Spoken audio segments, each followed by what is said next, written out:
Hey, as always in this channel, I don't go through the whole live stream. I know that this live stream alone is a bit shorter than most live stream. It's about 20 minutes or something, but I just don't go through it because at the end of the day, the video that I will be making probably will be around 40 minutes and I'd rather just not go through that. And also, I do just think that recap is just better in general and just get straight to the point. Of course, I know that once I publish this video, it will most likely be later than most creators, which also means that these codes are definitely no longer available. But look, before we talk about the live stream, I do recommend you to watch my last videos of Wuthering, Wuthering and Sita 2.0 review after 100% in the map. I genuinely believe I put a lot of heart into that video and probably my least slop content in this channel. Anyways, let's get into the content.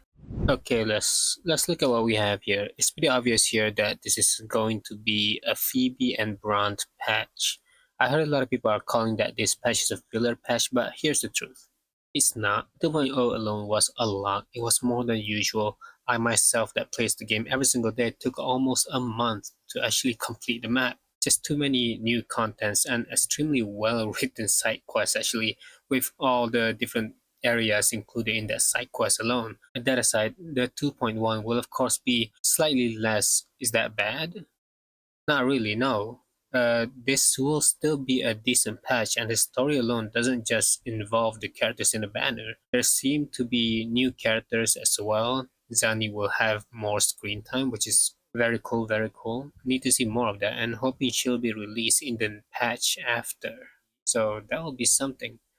And we have the new area, one new island, the other one seems like it's gonna be underground. And I don't really like underground area, usually because there's a lot of holes and caves around there. But hopefully they do this differently and not too complex. Because having these narrow spaces can be very hidden when it comes to secrets and stuff like that. Chests, for example, and going to be very difficult to 100% the map, which I'm very much obsessed with in this game. And hopefully they don't go wrong, like with Genshin Impact try to make some sort of swimming mechanic again. I really don't like swimming mechanics, and I really hope they try to avoid it because that is a very risky move. I never like swimming in games, so I'm just hoping that as the patch goes on, maybe just not. So far, they've shown that they can make flight mechanics, they can make a running, dashing kind of equipment as well. But swimming is going to be very difficult to do. So hopefully they avoid that in the future. We have a new companion story, and this is Brant companion story. I am not seeing Phoebe's story here, so I'm assuming she's not going to have a story, companion story, just yet. But Brant alone is a pretty interesting character. The character looks interesting. He really does. We'll talk more about the characters later on. There's this new exploration quest. I genuinely do love these kind of quests because quests like these creates a chain puzzle. While you are doing your quest, you see some chests surrounding you, some sort of mobs that you have to fight. Just do it immediately, and you don't really need to come back later on to look for the chest again. Chain puzzles are kind of a saving grace in these exploration games. Surprisingly, we also have two different end games next patch. I thought there was only going to be one. Honestly, don't know much about either of them. Fantasies of Thousands Gateways, never heard of it at all. They never said anything about this, but they have teased Whimpering Ways for quite a bit. But look, this is Kuro games we're talking about here, so surely this will be fun.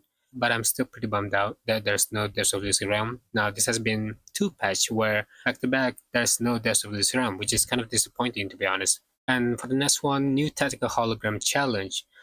So I had a lot of fun with the Fallacy of No Return hologram. Same goes for the other boss as well. And this one will for sure be a rough one because two stage of this asshole, I'm dead. This boss alone have two stage, two rounds. That will be insanely tough. This game is difficult. This game, the more you play, the more passion goes on. They're trying to be a proper game, a more difficult and skill-based game. You can tell. And I love every bit of it, truly.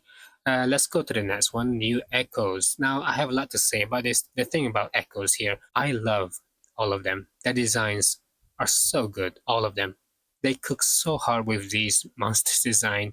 I have no words, and it just feels sad because you know you won't use these 1 to 3 cost echoes. You don't, because 4 cost echoes give more bonus damage as a main slot. It is what it is. Lorelei getting a skin, I'll take it, but too damn bad. There's no characters I have that can use her. She looks great. Now, this is important because holy Genshin could never. I have a lot to say about the optimization here. WuWa has been out for less than a year. Echo loadouts, artifact loadouts, and honestly, not because Genshin can't, but you guys gotta stop defending Genshin when some content creators decide to say something bad about the game. Genshin is not a perfect game. They need a lot of fixing. Reward-wise, optimization, contents, endgame. There's no endgame. That's still kind of lacking when it comes to endgame, to be honest. And their storytelling needs to be summarized by, I don't know, 80%. This is how dead the game is, but their community is so brain dead, so brainwashed. They just don't want to listen to anyone else's complaints and just accept this predatory behavior by the Genshin devs. God, these people need their eyes open. Is crazy. Look, anyways, we're getting a echo preset, which is echo loadouts, artifact loadouts, all that stuff, right? It is insanely how early this actually happens in Wuthering waves. I was expecting like a whole year. We're getting it now, I guess. Yeah, I don't really care about the other two. Echo recommendation, pretty decent. We already have it either way. I guess they kind of optimize it even more, making it better. But I am excited that we're getting the Echo storage space has been expanded to 3,000. So that's great because mine is always capped. Don't really care about camera optimization. I'm sure a lot of you do because you want to take good pictures, all that stuff. Now let's get through some of these exciting parts. The main content of 2.1. I'll be honest with you, I will not be pulling for either of them. They both look great. I love that Phoebe have this broomstick flying witch thingy going on and a little bit of magical girl vibe like Cardcaptor Sakura. But I need to start saving. I really do. And it's just not worth if I miss on a character that I actually want, which is Zani. Brant looks insane. Another spin to win character. Looks very similar to how Camellia, but we don't know the kids yet. It does look like Brant moves more flexible though. Guys, they all look good, but I have to skip. That's how these games works. Unfortunately, you are not supposed to get all the characters, so spend responsibly. Now Phoebe is gonna be in the first patch, cool. But Brant on the other hand is gonna have Chang-Li in phase 2 with him. With that being said, Brant and Chang-Li being in the same phase, which kind of made me think that what if these two work well together? Not gonna lie, that kind of pisses me off because I have Chang-Li and I have her weapon. So I kind of main her, and her best team right now is with Anko. And that is a standard character. So what if they just decide to make Brant her best team? Just some guy that I'll be skipping. Well, too bad. That will be very disappointing. So let's go straight ahead here. New weapons we have. Now we don't have the stats for these weapons, unfortunately not out yet. But I am kind of glad that we have these 4-star weapons, right? Yeah, they do give like these 4-star weapons, but I'm kind of happy that the Rectifier doesn't look like just some books with different covers. I hate that part of Genshin, to be honest. I'm so glad that we get to move on from all those books designs. It looks so bad and it just doesn't fit all the characters, right? And now we have this Rectifier looking like it looks like a fish bait, but it still looks pretty damn cool. And design wise, Wuthering Waves just top Genshin.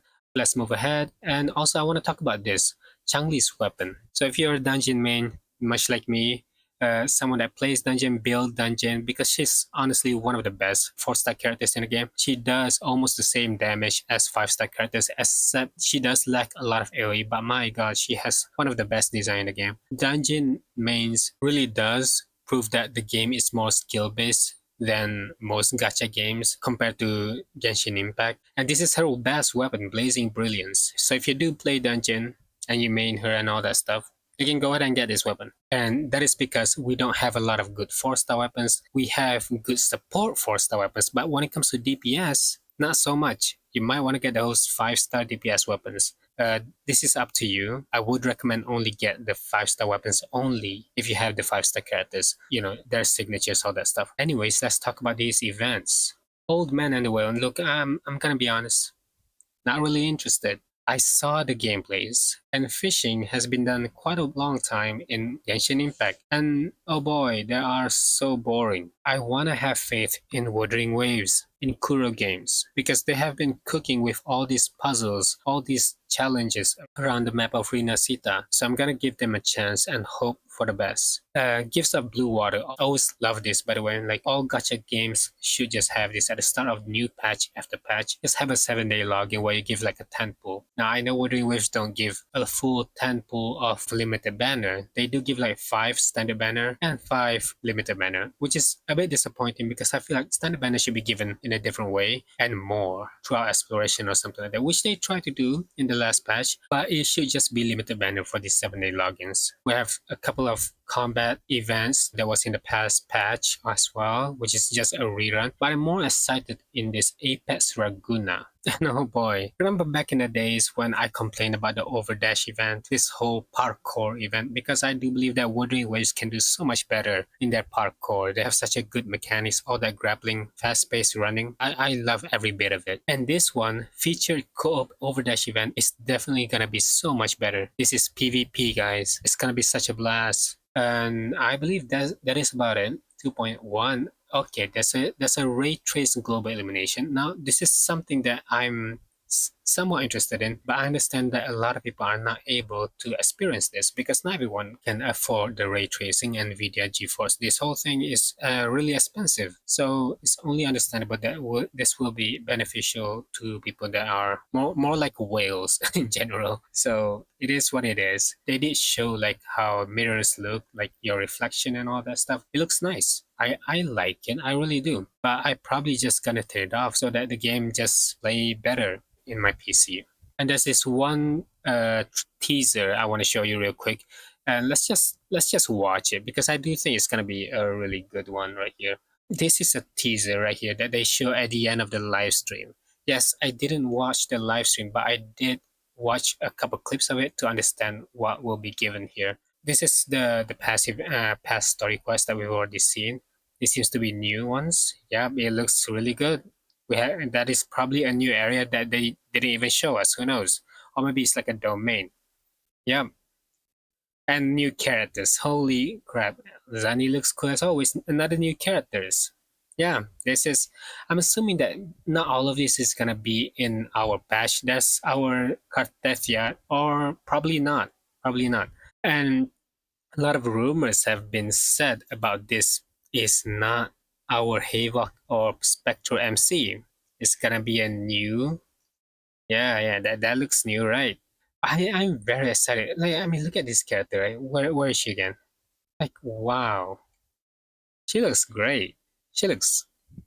Oh boy, there's just so many characters, and I'm always into red hairs. I mean, she has a horns as well. Oh man, there's so many, so many characters. I don't know what to do. I wish you all the best on saving your pools because all these characters have very good designs. And we do get this right here. And All Silent Souls Can Sing is 2.0. We've already gone through that. Waves Sing and the Cerulean Birds Calls. This is going to be 2.1. And they also show a bit of 2.2 right here, 2.3, 2.4. So I'm assuming what we see in the teaser probably includes 2.2 and 2.3, 2.4. Right. Maybe like all those other characters are going to arrive a bit longer. But that is all I have to say in this video. There is going to be a lot of content. Despite after playing Rina Sita 2.0, which is already a lot, and they continuously giving so much more. I am overwhelmed, to be honest, but not in a bad way. I'm very excited with what they will come up with. I'm very excited with the events even. I think the Echo Loadout is gonna be a huge game changer as well. I mean, people have been asking for Genshin to make that for 4 or 5 years. So my expectations on Kuro games making Wuthering Waves a better game in the future is very, very high. So thank you for watching this video. If you enjoyed the content, consider to subscribe to the channel and like the video. Thank you for watching. See ya.